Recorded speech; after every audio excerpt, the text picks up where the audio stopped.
Studio-X? Yes, and for those of you who are on the tour, and for those of you who weren't, I promised that I would explain a tiny bit about what Venue is, as well as Studio-X. Many of you already know what Studio-X is. It's an off-campus space. It's run by Columbia University Graduate School of Architecture, Preservation, and Planning. And the idea behind the space is that it's a platform for different kinds of conversation about the city. We have regular events. You can sign up for our mailing list at the front there and come back and or tell us what else we should be doing, etc. We're always looking to explore the city in a different way. Venue is a pop-up project of Studio-X in partnership with the Nevada Museum of Art, and it is traveling around the country through September 2013 and exploring the built, natural, and virtual landscape. So you can check it out.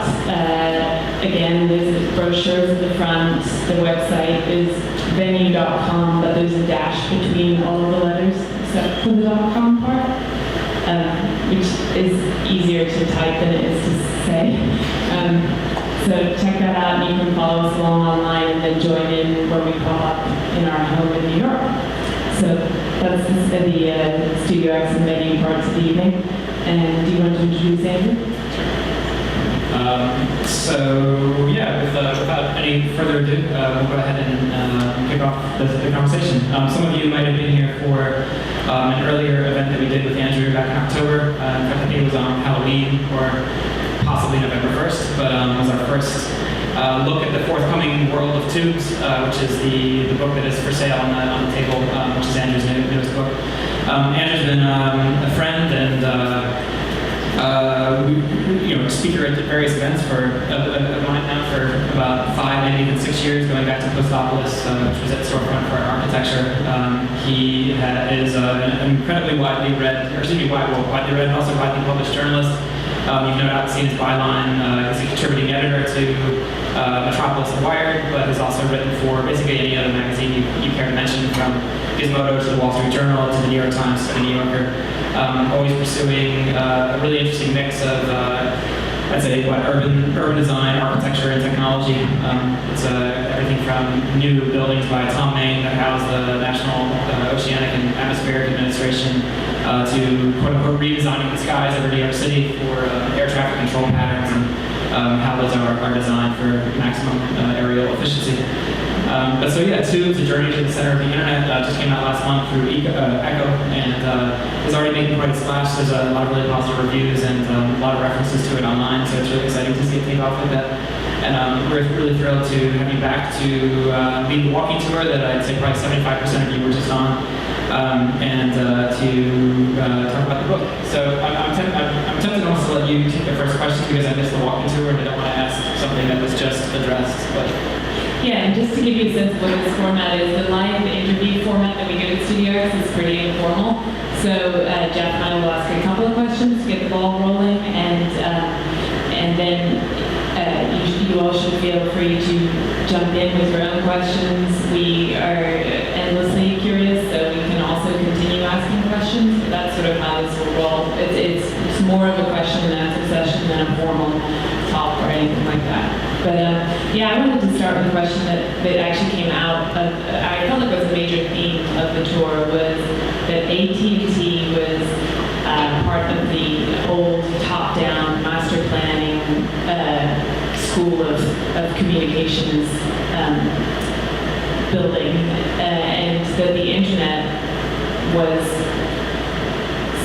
partly influenced by that legacy, and then partly a much more kind of bottom-up, unmaster planned, one or two charismatic salesmen and whatnot, and much less master planned. And I was curious if you could talk about that balance between the internet being master planned and the internet kind of being this emergent network, and whether you feel like it's shifting, actually, now that the internet is becoming like a grown-up thing and is out of its infancy, whether it's becoming more master planned or less.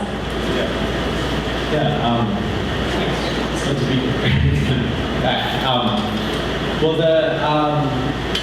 It's nice. One of the things that was really interesting to me in beginning to understand how the internet fits together was the degree to which it was the ultimate emergent system. that it's entirely based, I mean, it is the internetwork, it is a network of networks. And its structure is entirely based on the individual decisions of autonomous networks, autonomous network engineers, one connecting to another. I said this in the talk, I'll say it again, drinking lots of beer together, often at a conference, most often NANOG, the North American Network Operators Group, where you have these individual relationships between two network engineers based on trust. And if everything on our screen happens automatically, it's only because of those links made one at a time between two networks, between Cablevision and Comcast, or Google and Facebook, or Verizon and Citibank, or whatever it is. And the result is that when you look at the places where the internet predominantly is, they do have this incredible emergent quality. Nobody would really put them there on purpose.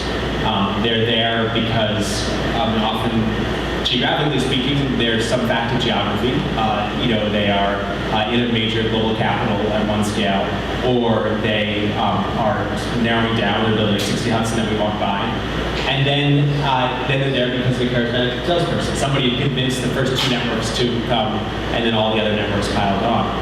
So you have, you have these places that are completely surprising at the local scale and completely obvious at the regional scale. New York, London, Tokyo, Frankfurt, Los Angeles, Silicon Valley. And what becomes clear all the way through is that nobody would ever design it this way. That you have, at the backbone level, you can imagine all the major international networks, the companies like Level 3 or Verizon or Tata, or the consortium telecoms that have dug trenches across the country and laid fiber optic cables or laid cables across the ocean, and each along their own paths, each along the path that they think is to their best advantage, and then reselling that capacity to other networks, and other networks essentially overlaying on that, using that capacity to build their own global network. So Facebook, for example, isn't a big building that the internet plugs into, but Facebook runs its own global network by piecing together capacity on these backbone networks. With the result that it's networks piled upon networks, carrying networks, networks piled upon networks. Nets, literally fishing nets, you can almost picture on top of fishing nets, connecting at these key points, but certainly not with any deliberate top-down design that you would have with the telephone system. Is it changing? What's changing is, if it used to be that you were an ISP or a content provider and you plugged into a backbone, the content providers and the ISPs in some cases are getting large enough that they are operating their own global networks. So you have, for example, Google operating essentially as one of the largest global carriers, or you have Facebook as well operating a large global network of its own, with the results that the interconnection, if it used to be from little data center guy with its lots of content folks and little ISP, both connecting to these big international backbones, and that's what they were using to get around the world. What you have is a finer mesh of interconnection. You have, if you run a small ISP or a medium-sized ISP in Minneapolis, and 1/3 of your traffic is to Facebook, Facebook will interconnect with you physically, router to router, in Chicago. And it might be worth you building out your network to Chicago in order to physically make that connection. And therefore, essentially cut out the middleman of the backbone provider. So what's changing is that their smaller networks are connecting directly to each other. The word is peering. Peering, basically the idea of peers, where they're equals, but perhaps not total equals. Perhaps they're paid peers, where they connect to each other as peers, but I also pay you on top of that. So the evolution is to a finer mesh of more networks connected to each other, essentially taking the backbones, cutting out the backbones, and meeting in. Well, the result is that these buildings where more networks connect to each other become the places where even more networks connect to each other. I mean, that emergent process continues. And you have an increased importance of the hubs, of the physical places where networks connect to each other. I'm curious. This wasn't the question that I was going to ask at first, but something I wanted to come to later that sounds relevant here is actually the idea of almost like the counter-internet. I'm curious about, you can also create these little patches or these little grafts of interconnectivity that are deliberately meant to avoid these connections to the internet as such. So you have everything from the Chinese firewall to the idea of a separate internet, or even removing oneself from the internet in a place like Egypt during the revolution. I guess I'm just curious about that aspect of the rise of almost like counter-internets or anti-nets that allow the avoidance of connectivity. Well, I guess the first impulse to respond to that is the way in which the internet is kind of all counter nets. Like it's all about if you can find a way to connect directly, and you can do that as literally as possible. If Studio-X started, Columbia has an autonomous system number. Columbia runs a network on the internet, and a network of the internet. And if Columbia probably buys all of its access directly from Verizon, and maybe has a backup contract with Sprint Business or something like that. But Columbia could just as easily directly connect to another institution. Or if you're running a small ISP, you can just as easily direct to another one. If you speak BGP, if you speak the language of internet networks, and you know how to configure a router, and you can convince another network engineer that you're clueful, that you know what you're talking about, then you can start your own alternate. But with China and stuff like that, that's partly a matter of controlling the physical choke points. It's partly a matter of keeping close track of where all the networks come through. And it's partly a matter of controlling the logical connections. So that of maintaining a consistent map of what networks connected to every other network, which is amazingly the opposite of the sort of Wild West of a 60 Hudson or an Ashburn, where two networks make the decision, nobody regulates that they're connecting, nobody knows they're connecting, except for the guy who strings the wire in the ceiling. One of the analogies you use in the book, and one of the reasons why I think today's tour was so interesting, was that you sort of make this argument that we should know where our internet is and where it comes from, and you use the analogy of I write about food, so I found this particularly striking, but you use the analogy of knowing where your food comes from, which for a while everyone thought was irrelevant because your food came from the grocery store, and now people think it's highly relevant, and that what's on your fork can change you can make conscious choices. You have choices, and you should be able to exercise them as a consumer. And I'm curious about how touring the internet, visiting the places of the internet could tie into a larger sense of understanding that we are internet consumers with a choice. Like what might that look like? That I can picture going to the farmer's market versus the grocery, but I have a hard time picturing myself making those same choices with the internet. Yeah, this is the kind of unrealized vision of our artisanal internet. But it assumes. For me, it's based on exactly what I was just saying. It's based on if you can become an autonomous system, you can apply for AS, right, which is, I suppose, a somewhat complicated process, but an achievable process. And then once you're there, you then have this task of getting to the rest of the internet, right? So you are a network, and you have to get to the rest of the internet. And if you have a network at home, you're not registered as an autonomous system. You just have your Wi-Fi router. But the way you get to the rest of the internet is by paying your cable company to get you to the rest of the internet. But the way you get to your neighbor, if you connect to Wi-Fi hubs, is to go through there. You don't have to get to the rest of the internet.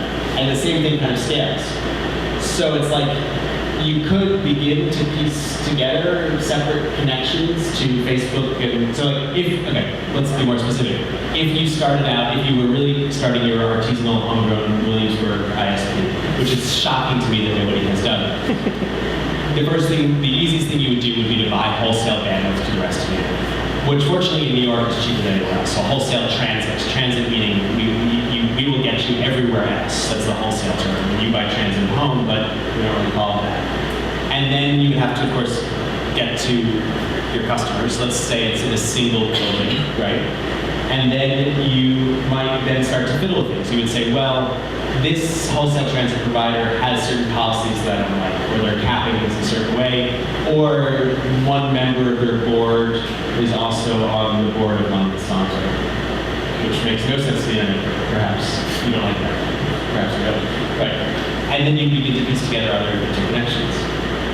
And that seems completely preposterous in the way that we normally think about the internet, because you pay an ISP and they connect you to the rest of the internet, but your ISP only then pays somebody else for transit or runs their global network. And it is as preposterous as saying you get to go to the grocery store, why would you pay a farmer to bring it to you directly? Like, why would you go and make 15 different transactions at a farmer's market compared to making one transaction at a grocery store where it's already packaged anyway? And the reason you would do it is either it's better quality, it's faster, it's less jittery, or whatever other terms we have. Or more practically, I think what will change is that as soon as, Netflix in my neighborhood doesn't work on a Saturday night. I'm assuming that's true for a lot of you too. And we don't know why. We don't know if it's because of the connection on our block. We don't know if it's the port between Cablevision and Netflix, or Netflix's content delivery network is clogged, right? We have no transparency into that. So I think we're getting very close to a moment where recognizing this is completely anathema to all net neutrality conversations, but we're getting close to a point where we're going to pay $3 extra to our ISP for our Netflix bits to be prioritized. Or we're going to pay $2 for their own video service. Or you're going to pay another $2 for the special Skype conditioning, that conditions your internet to be, for Skype to work better, because you now have a 100 meg connection and you have a new Apple TV with video chatting built in that follows your eyes, and it would really be great to have a $3 extra, non-jittery connection. So you end up with, a venti, a grande, tall. You end up with these variety of things that before there was just small. Before it was just a little cup, and now there are 10 different things talking about it. Or you say that you don't like the politics of your ISP, which again is not something we talk about, but when you put it in terms of this is the source of all of our information, and these are companies that we uniformly hate, it begins to sound a lot like McDonald's. It begins to sound a lot like the food system that we at one point had no transparency into and didn't even know what it was that we didn't like about it, but now have learned about where it comes from and therefore how it might be better. It's funny imagining you've got slow food and that transformed into slow money, but slow internet is going to be a really hard sell. But the other piece of it is that the internet is always inherently local. It's like our connections are always at the neighborhood node. It's like it's a square block. It's essentially in New York. It is your in Brooklyn it is your micro neighborhood. The scale of there is a cable box on the corner. Every other block. Which is exactly essentially the shadow, the watershed of people, whose cars and dogs I know. Like this is the micro neighborhood, and that's exactly the scale at which the first level of the internet would operate. So it is inherently local, and yet we not New York, and yet it's Comcast, yet it's totally national. And I don't discount the economies of scale of the nationwide network, but I don't discount the degree to which we rely on the network and the idea that what we demand from it will intensify. I think one of the things that is so compelling about the premise of your book, as well as the premise of the walking tour that I unfortunately missed, is this idea that there's this physical counterpart to something that is incredibly virtual and seen as ephemeral. It's a cloud. It's all these other metaphors. But so I guess I'm curious about some of the more this idea that you can decipher the built environment in a way to find the internet, and there's kind of like an internet spotting version of train spotting, where you know that if there's a certain mark on the street in front of a building, that certain amounts of fiber go into that building, or if you're driving down a rural highway in Washington State and there's a certain stakes next to the side of the road, you know that the internet must go along this highway.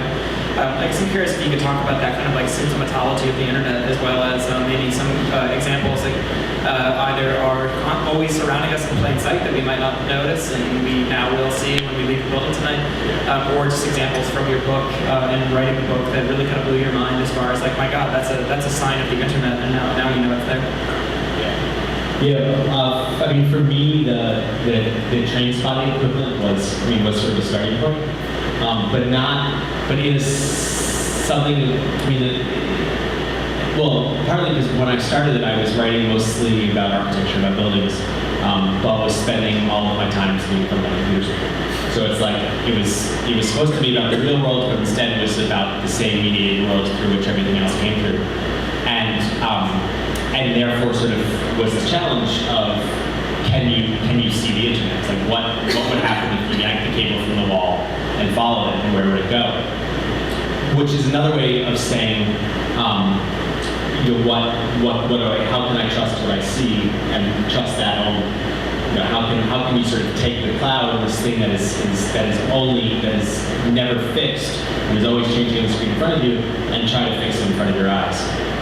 And you do that, and the only way most of us do that is with the router, behind our couch. And so the challenge was finding the places you could see, and seeing them myself. So very much, train spotters get a bad rap, and it wasn't the same sort of cataloging. Well, it wasn't. It was more like I was the first train spotter. It was like, oh my God, not only do I get to write down what this train is, but I get to be the first person to describe what this train is. There wasn't a sense that it was. There wasn't a sense of the repetition of the cataloging as much as an unexplored territory, a place, of which there appeared to be no journalistic accounts. The most important internet hub in the U.S., for example, in Equinox, Nashville, Virginia, and there had never been there's like a YouTube video about the company tour, but there had never been a journalist describing what it looked like inside. Which is amazing. So in terms of the symptomatology, yeah. Symptomatology. I don't know where but the manhole. So we saw on the tour the Empire City Subway (ECS) manholes all over the city. That's where the conduit is. And then when you know you're inside the internet, the two key things are there's a smell. That's something you can see, but it is phenomenological. It's kind of like burnt toast. A little bit like plastics or new car smell of burning plastic, and a lot of ozone, like from air conditioners. So if you smell that, and it's very distinct to data centers and to the internet. So I hadn't been to the internet. I hadn't been to the internet in like a year. And last month in Portland, I went back to visit this place that I visited before, and it was so I walked right in a year later. It was the exact same smell. So it's like this. I hadn't realized I missed the internet until I was back in this building. So that's one thing. You're inside the internet when it smells like that. You're inside the internet when there are cardboard Cisco shipping boxes piled up in the corner, because that means somebody's installing big routers and they're doing it actively. So that's the other clue. And then out on the street, it's a data center when there's a generator in the back. When a thing that looks like a school bus but without the wheels is attached to the back of the building somewhere, on top of the building. I was just at Steiner Studios in the Brooklyn Navy Yards, and that's not the internet or a data center, but it's a building with apparently its own power supply, because on one of the roofs there was a whole line of these generators. Outside of One Wilshire, the major internet building in LA, it's that Kessis Renellis has written a lot about really beautifully. In the parking lot is filled with these school buses without wheels attached to the building. So school buses, manholes, extra high-grade surveillance cameras, and I don't know. I think that's those are the key. Well, on the highway, the fiber optic markers, the plastic posts with orange chips that say buried fiber optic cable, which is to comic effect sometimes. Google's major data center in Dallas, Oregon, at least I don't think it has, but at least when I visited a year plus ago, had no sign, and the only sign said was this sort of joke, Gothic script, Voldemort Industries sign, whose name we did not speak. But as much as that was attempted to obscure what this place was, which was kind of preposterous, the fiber optic connections to the building are marked out on the street. Buried fiber optic cable, ending at the fence, by law. So those are, there's always that, the risk is always greater from backhoes than it is from lawn movers. I thought the thing about the smell was really interesting, and it made me think very briefly about, I think this happens every couple of years, but apparently smell is coming to the internet soon. I think that people try and bring the smell to the internet on a fairly regular basis, but I was talking to some people in the flavor industry, and they were saying that the accompanying internet experiences with scent is sort of the holy grail for them right now. And the technology is nearly there and whatnot. So you could actually experience the burnt toast smell of the internet every in front time. of your screen. Yeah, Right. you fire up Chrome and there's this waft of like toast. More seriously, it amazes me that every Starbucks doesn't have like one of those little sharper image plasma balls. Like this is our Wi-Fi connection. Like it amazes me there is no.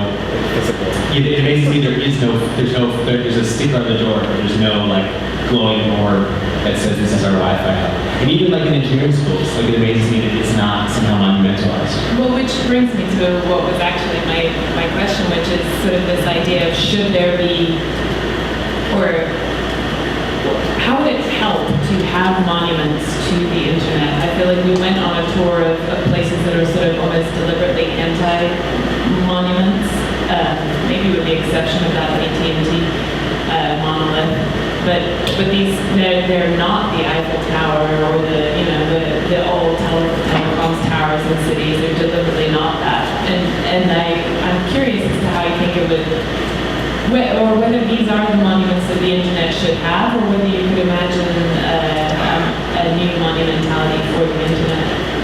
Well, what do you think? I mean, it's interesting when you think about why it's clear why there aren't monuments right now, and that goes back to this emergent nature of the internet.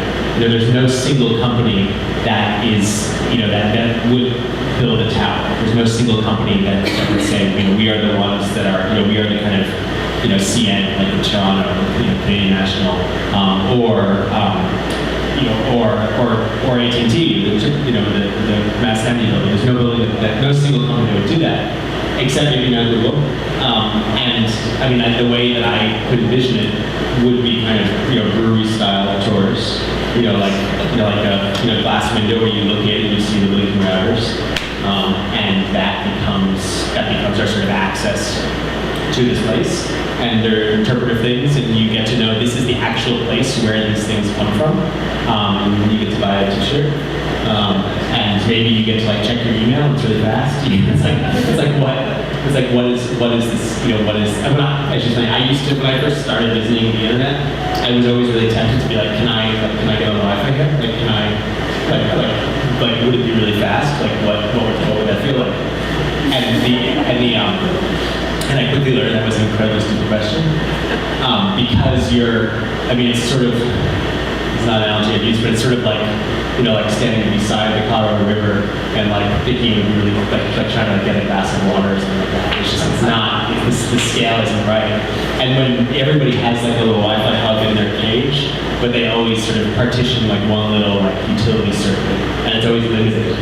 So I remember at a cable landing station in Halifax, and it was like we're sitting on the internet. This is amazing. What would happen? Like, how's your office computer? And the guy goes, I hadn't thought about that.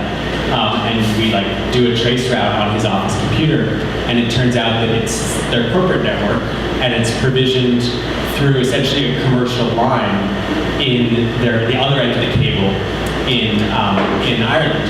So it's like their other landing station in Ireland has like a normal like DSL connection, and then there's like the local network that runs across the transatlantic cable. And so if you're trying to figure out where you are on the internet there, it feels like you're in an office building in Dublin. So like it wasn't that personal. Like it always required a leap of the imagination to recognize all these places.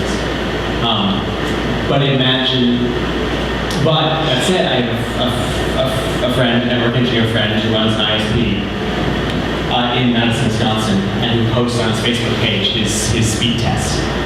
As like just to attract the envy of his ISP engineer friends.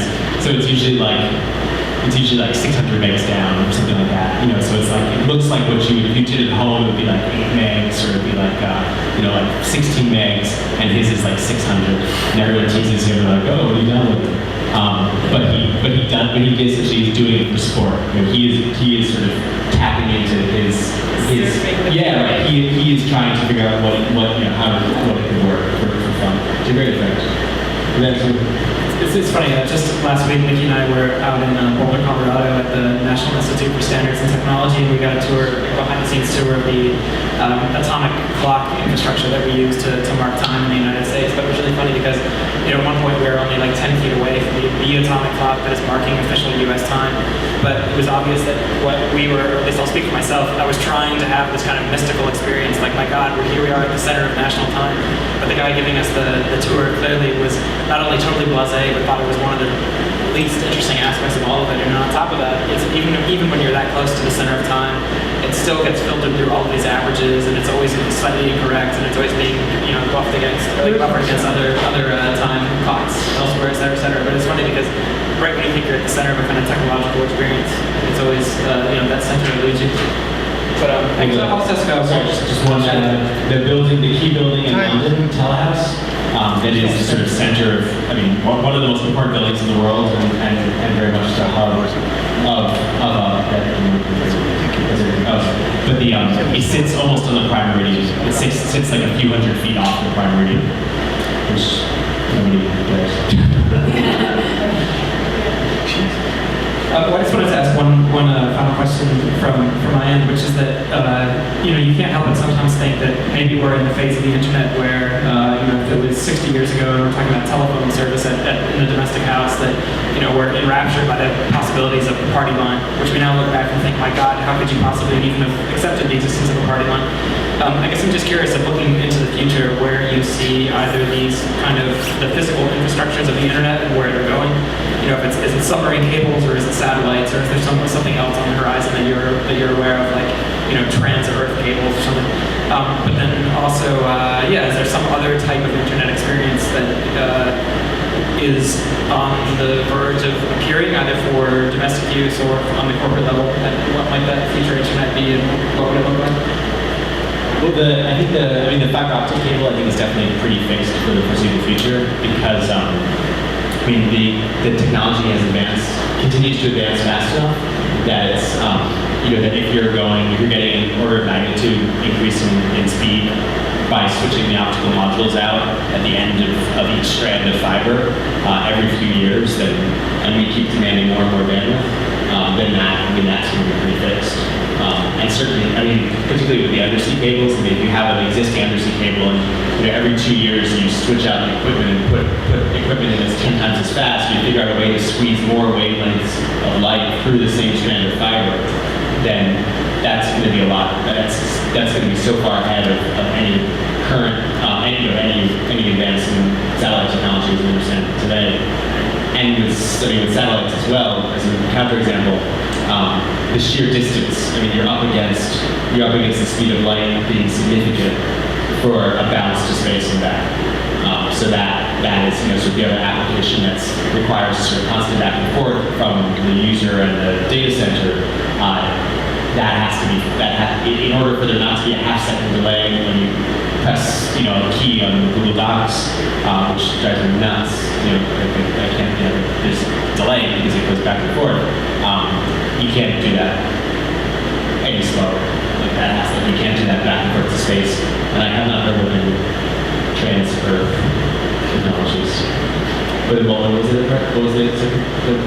Yeah, just if there are sort of emerging versions of the internet in the future that might either make what we have today look like the equivalent of a party line. And I don't mean that in some sort of political surveillance sense, but I'm sure we'll get to that in the Q&A.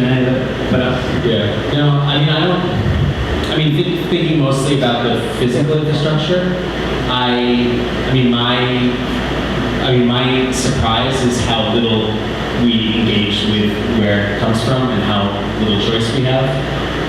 So I same trip to Portland, and in Portland there's artisanal everything, like not actually just on TV, but like really there's artisanal everything, including an artisanal pencil sharpener who the guy was there was like making the press rounds with his artisanal pencil sharpening demonstration.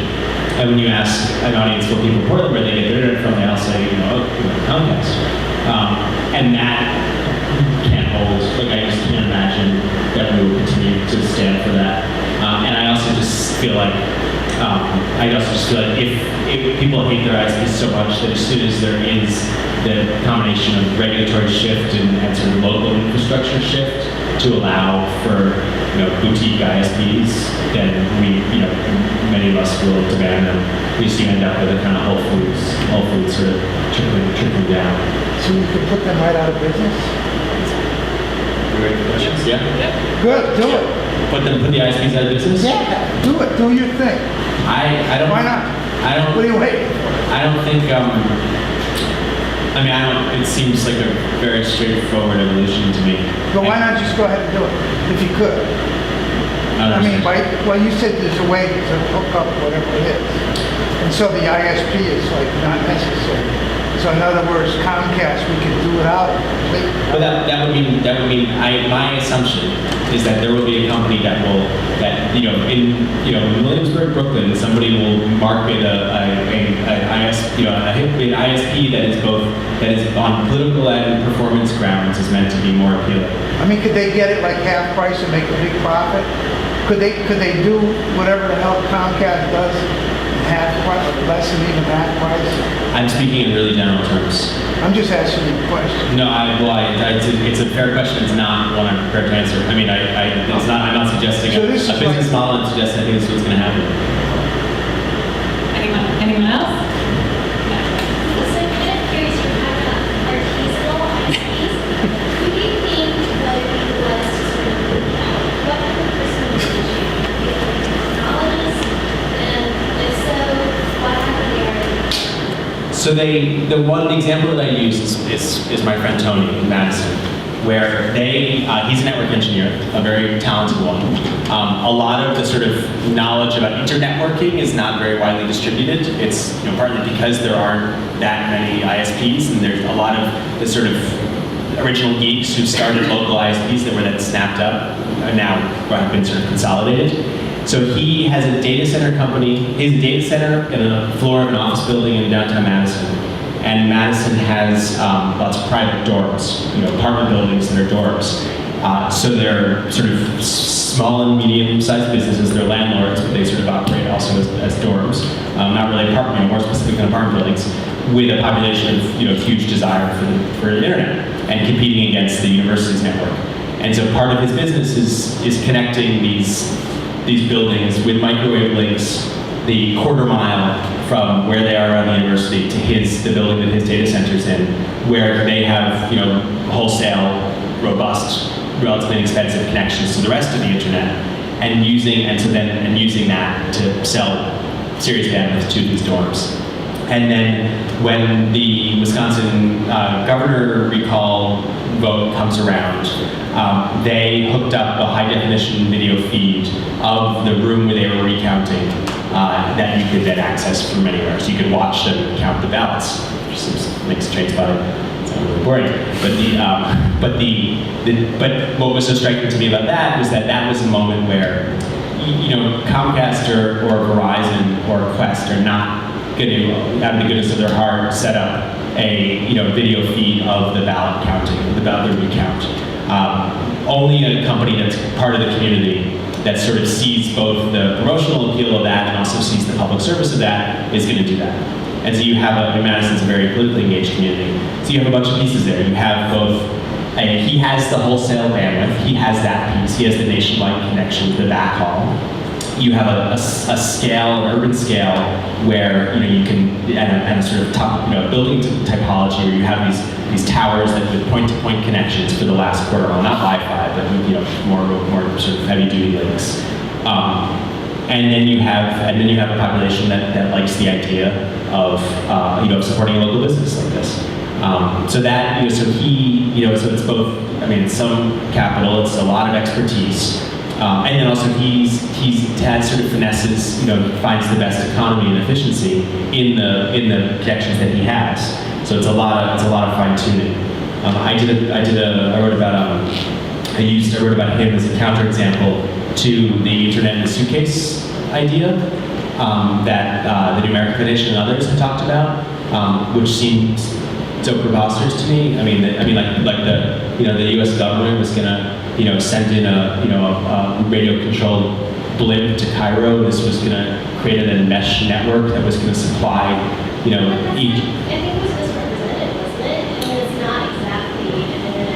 It's some kind of how the media presented it. It was really kind of. They talked about it in those terms, but it leaves out, well, two things. I mean, it's the notion that you can somehow then engineer that when AT&T can't engineer iPhone data in Midtown. It's like how can there's an expectation that this is an engineering challenge that can be easily solved, and it's also a lack of recognition that the internet of how important where our connections come from is. So if you create a mesh network in Afghanistan or in Kenya or these two places that the Internet Suitcase was using as examples. You are then wholly dependent on whatever the ISP is for the connection to the rest of the world. And so what appeals to me about Tony's story is the fact that a huge amount of his success is his ability to finesse the connection to the rest of the internet, to sort of reap the greatest efficiency out of that backhaul connection, not just solve it with a local Wi-Fi cloud. Because immediately the conversation always goes, oh, and then we'll connect to the internet. Another question? A different person? Sorry. I'm interested in how the internet manifests itself when pieces of it malfunction. So, there's this data center, this Amazon data center failure a while back, and people became aware of that because Netflix was down, or a trawler cuts a line in the Mediterranean, suddenly some piece of Africa or Europe gets slow or loses the internet entirely. Could you talk a little bit about who gets called when the internet goes down? What that actually looks like when some major piece of infrastructure doesn't work how it's expected to work, I guess. Yeah. So the best story that I collected about that was when there was an earthquake off Taiwan, the Straits of Luzon, in Boxing Day 2006. So big earthquake, and there were lots of underwater landslides which severed, I think the number is 6 out of the 8 connections to Southeast Asia. And so that's, and severed them in multiple places. So you have underwater landslides and the cables are a mess. And so a guy that I spent a fair amount of time talking to, a guy named Simon Cooper, who at the time worked for Tata Communications, which is the telecommunications wing of Tata, the big Indian industrial conglomerate, which owns a lot of cables and then leases capacity on everyone else's cables. So he wasn't the one whose beeper went off first, or text message, whatever. He was the sort of next one up the chain. But what has to happen in that case, a few things. First, they have to scramble ships to go out and find the cables and pick them up with grappling hooks and find the other end of the cable and fuse them back together. But more remarkably, when they realized the extent of the damage, that the internet doesn't just route around. I mean, it does immediately. It tries to find other paths, but those paths quickly become overloaded. Because it's not as if everyone's got so much excess capacity. That would be silly. Like, it's not like, oh, if 6 go down, the other 2 will just magically handle the slack. That would make no sense. So instead, you end up with a guy at One Wilshire in LA unplugging from one trans-Pacific cable and plugging into another trans-Pacific cable in order to physically reroute around these outages. And it becomes that literal. Is that so? Just all the internet guys kind of get a call when that's that. There's an outage mailing list, and they all try to figure it out. But it becomes a weird thing because it's all. When you look at the ownership structure, you have somebody owns the conduit, but then somebody else might own the wavelength, and then somebody else might own the capacity on that wavelength. So you may, and then you have your network might have a certain footprint. You might stretch from Portland to Seattle to the Dallas to San Francisco, and then you connect everybody else through there. So you end up with this moment of like where is the backup? As I remember one outage someplace in Southern California. The network operators hear about it. They know something's wrong right away. But it's the guy in Quest who works for Quest with the pickup truck in the middle of Arizona who has to then figure out where it is and get the guys out to fix it. So you may be buying, you may be running you may be running some network with 3 nodes that primarily serves the porn industry out of data centers in Arizona, but you're buying your capacity from a company called Hurricane Electric, which is a sort of medium-sized backbone company, but they don't have their own fibers. They're buying their own capacity from Quest or from Verizon or whoever. And it's those physical guys that have to figure out where the outage is. But first they try to figure out what's going on. And for me, I was focused on I tried to always get down. So they talk about there's the OSI model, 7 layers. So this is the kind of logical structure of the internet. And layer 0 is dirt, and layer 1 is glass, and layer 2 is light, and layer 3 begins to look more familiar. It moves TCP/IP up to 7, which is our screen. And so I was only dealing with up to 2.5, basically. So you initially talked about how when you wanted to know when you pulled the plug out, where that went. And when people find out where their food is, their behavior kind of changes. Have you noticed any changes in yourself or other people that are surprised you when they learn where all their internet comes from, or like what that actual structure of it behind the wall is?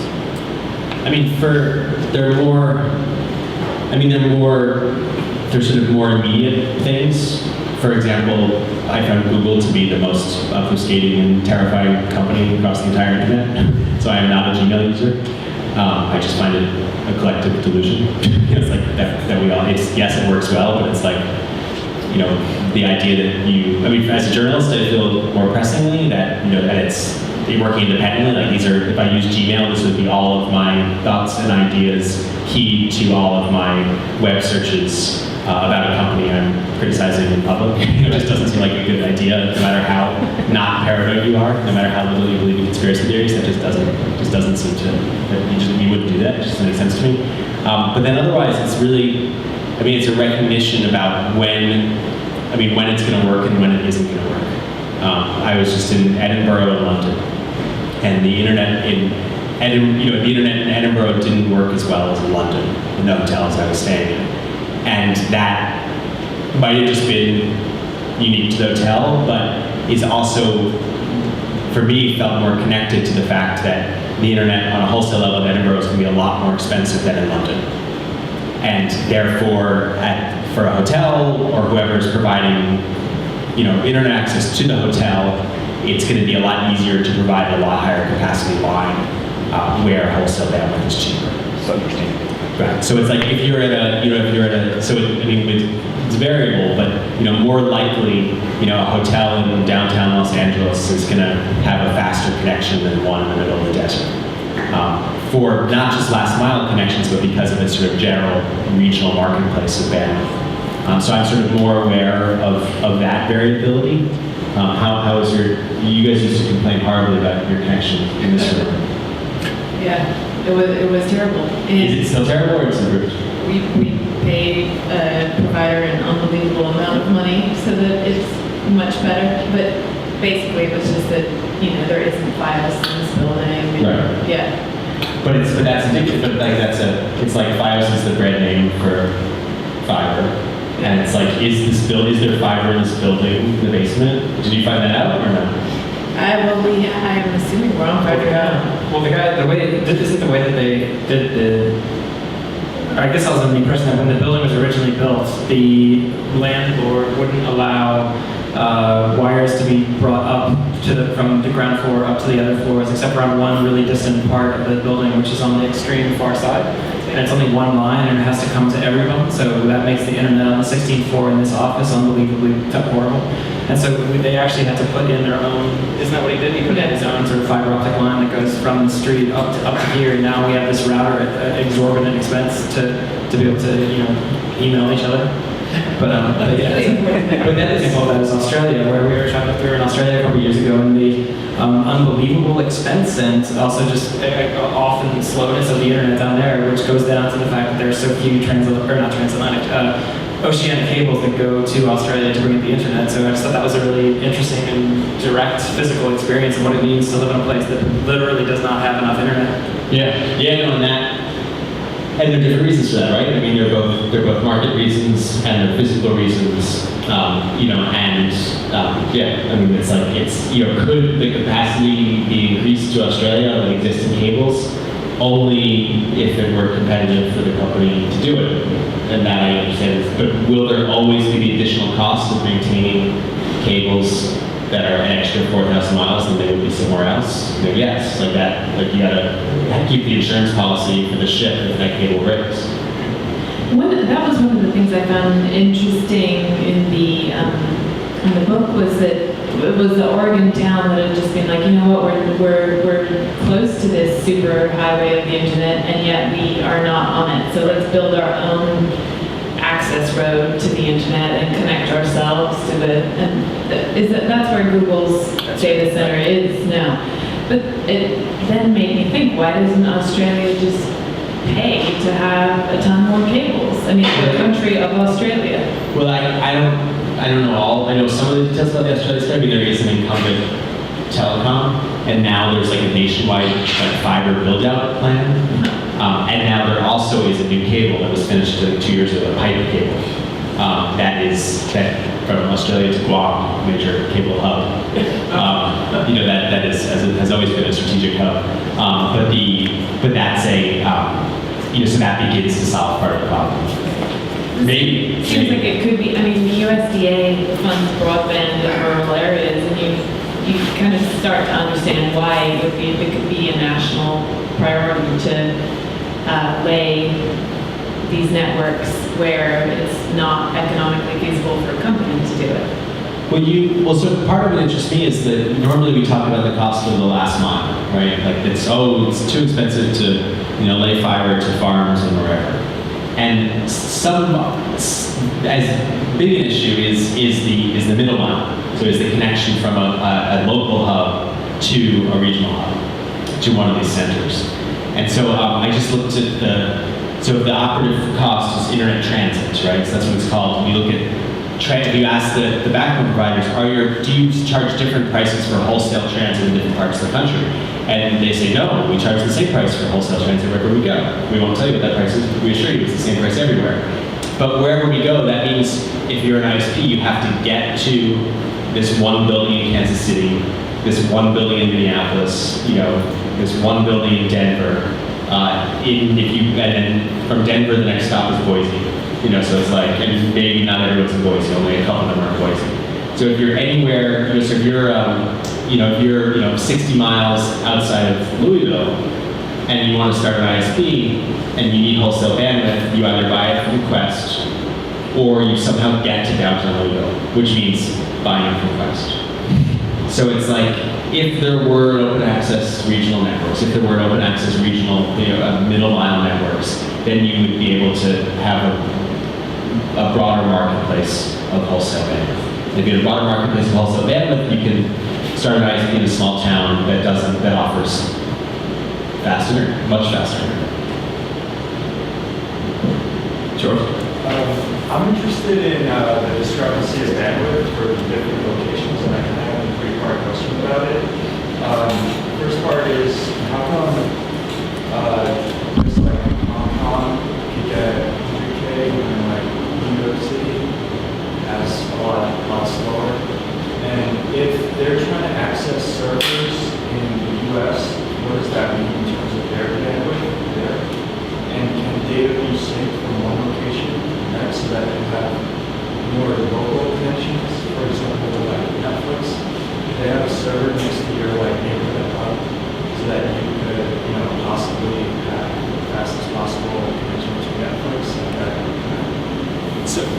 So the broadest answer is like the hip bone next to the thigh bone, right? So it's like there's always you can always sort of trace the individual connections. So it's like in you know, the Hong Kong example, you have a last mile, you have connections to people's homes that can carry that much capacity, right? Which ostensibly my cable connection could as well, right? Or close. Then you have the next piece. It's okay. What's there? You know, how does your local node or how does your ISP then connect to the rest of the internet? And so you just begin to think about the fact that there are potential bottlenecks everywhere. And so if you know the operative unit at the moment is a 10 gigabit per second wave and a 10 gig optical module, you know, so it's a size of a pack of gum and it sort of, you know, feels like solid lead and costs like as much as a laptop. If you have an ISP, you know, if all my neighbors suddenly get 10 times as much bandwidth, and then the ISP needs to switch out all of their optical modules for ones that are 10 times faster, and that costs, you know, X times whatever, $1,500, and then it takes, you know, 5 network engineers 6 months of work to engineer it, and then you then have to go farther up the line. You say, okay, what's our connection? You know, how much transit is Cablevision buying? You know, from, you know, it must be Verizon or it must be level 3. It must be one of the biggest. How much transit are we buying? Are we buying, you know, 100 gigs a month? You know, and we're connecting another 100 gigs per second. Are we connecting 100 gigs somewhere else? And we're getting rid of it otherwise. And then do we have to multiply that by 10? And you quickly realize that everybody's paying. And all the equipment's expensive, and it all has to be managed and finessed. And then you end up essentially where we are today, which is, you know, I have, you know, in having essentially what is it? It's like 11 years of a fixed connection at home, and have gone, you know, I've sort of jumped order of magnitude, you know, 3 times almost. You know, it's like that's kind of, you know, from like 300 to, you know, 3,000 to 30 on a very good day for an extra $10 a month. You know, so that's kind of, you begin to realize that it pieces together somehow. That certainly it's technically feasible, but at the moment, there just hasn't been, you know, the moment the ISPs aren't, it's you know, yeah, I mean, you're starting to, and then when they offer, you know, an extra service for $120 a month instead of $60, only some people buy it, and then obviously the price goes down and things like that. I mean, you see that with our cell phones too, that the bandwidth speeds continue to go up while the prices stay fixed, and that's the same. And then with the idea of the what was the second part? Third part was the caching, yeah. So that's a huge business. That's a huge business. I mean, that totally exists. And and that's mostly, I mean, the biggest player in that is a company called Akamai, you might have heard of, that they negotiate with ISPs to put their own caching servers in their facilities. And it's ostensibly win-win because ISP's customers are happy because video looks good, and the ISP is happy because they're taking a lot of the traffic out of the connection between them and the rest of the world and keeping it on their network. The content folks are paying Akamai. So Hulu is sort of the best example. And Hulu often looks really good, or at least it does at my house. And when I said to a guy from Akamai, a network engineer, Akamai's main network engineer, and was like, so trying to understand what they were doing, and I said, Hulu looks really good. He goes, you're welcome. Because this is like, that is the task. And Netflix is an interesting story because they had done that and they shifted away from that. They moved it back.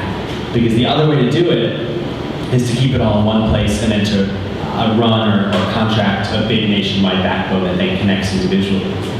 But so the whole conventional wisdom of net neutrality is that we need to avoid fast lanes, that, you know, traffic should be treated equally, which is preposterous because it is all fast lanes now. You know, the reason Google wants to connect to everybody they can is because if they connect directly to an ISP, then YouTube loads faster. And the ISP likes it because then they're not having to pay for transit for all that YouTube stuff. And this is all sort of hugely simplified, but the basic idea of one network connected to another is there. So then Netflix now is in this big argument, level 3, their delivery network is in this big argument with Comcast because, Comcast used to pay level 3 because they were their upstream provider. Level 3 brought the internet to Comcast. Comcast now set to level 3, you are clogging our tubes so much with your Netflix traffic that you have to pay us. So it's a 180-degree reversal. We were paying you for something. Now you're giving us so much trash, and we're having to upgrade our ports so much that you have to pay us. And that is the subject of the current Department of Justice. Let's just take one more question. Is there you, I guess? So I'm sure you talk about it in the book, like the way finance is driving deployment of additional infrastructure. And I guess the iconic example is Jim Barksdale's company that was running that fiber optic line from Chicago to New York, which is meant to shave off like a couple of milliseconds of trading time that is furthermore bandwidth that no humans are ever going to use. It's only going to be used by algorithms doing program training. So I'm wondering from where your vantage point, do you see a lot more of that happening in the future? Internet capacity that's being created, because when we think about internet, we think like, oh, I'm going to sit in front of my desk and I'm going to log onto the net and I'm going to do what I need to do. And I can always go to some ISP and buy more bandwidth. It's a very kind of human-centric perception that we have of the internet. And things like, the finance-driven capacity build-out are not about people. It's not about humanity at all. It's not about access at all. And I'm wondering if you're seeing that trend accelerating into the future, if that's going to become a big part of kind of fragmenting the internet, or at least our perceptions of the internet? I kind of hope so. I know that sounds kind of silly, but it's like, once you sort of give up this dream of the public internet, which is preposterous because the internet is entirely privately owned, and it's just one network paying another network, until you get to what they call the top of the mountaintop, where the biggest networks are just only people pay them and they don't pay each other. They all just take a little cabal. It's like there's no place else to go, basically. But once you once you have, that's what's sort of so exciting about this idea of peering. That if you are running an ISP in Minnesota and a third of your traffic is Facebook and you want to connect directly to Facebook, Facebook will say, sure, sounds great. Or Google you've already connected to probably. And so you end up with a sort of finer mesh of connections rather than this dependency on the backbones. And so you end up, so with the traders, and the cool kids now, they use radio from Chicago because it's faster than fiber. So they have low bandwidth radio links from Chicago to New York because it's like 2 milliseconds quicker. So the fiber that is, but it's like it becomes an extra piece of the internet. But as soon as you begin to think of the internet as nothing but extra pieces, it becomes less remarkable.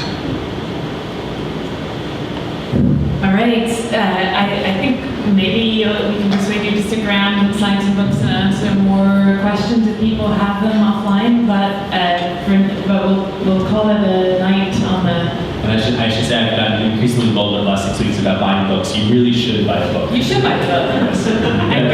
Definitely take advantage of the table there and pick up a copy. It's a great book. It supported a great local bookstore, McNally Jackson, as well as Andrew. And it's a book worth having, so please do so if you can. And thank you, Andrew, for an amazing tour and excellent question fielding. Thank you all for your great questions, too.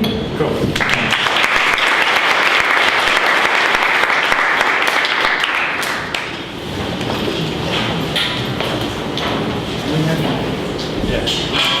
Andrew, let's see you. Nice to meet you. Likewise.